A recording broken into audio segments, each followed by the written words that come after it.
জানি না এই মাহফিলে কার জানি বাবা নাই, কার জানি জনমের মা নাই গো। আব্বা আম্মা হারায়া এই মাহফিলে যারা এসেছো, আমার আল্লাহ রব্বুল আলামিনের কাছে আখিরি মুনাজাতের আগ পর্যন্ত বলবা, আল্লাহ আমার মা দুঃখিনীর কবরের আযাব গুনাহ তুমি বন্ধ করে দাও। আপনারা বলেন, সন্তানের চোখের পানির দাম আছে না নাই?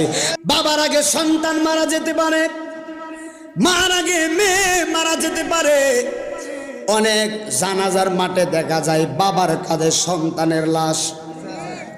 যেই বাবার কাঁধে সন্তানের লাশ, ওই বাবার জিজ্ঞেস কইরো, বাবা তোমার সন্তানের লাশটা যে কাঁধে নিছো তোমার কেমন লাগছে? বাবা চোখের পানি ফালায় কয়, আমি মারা যাই না, আমার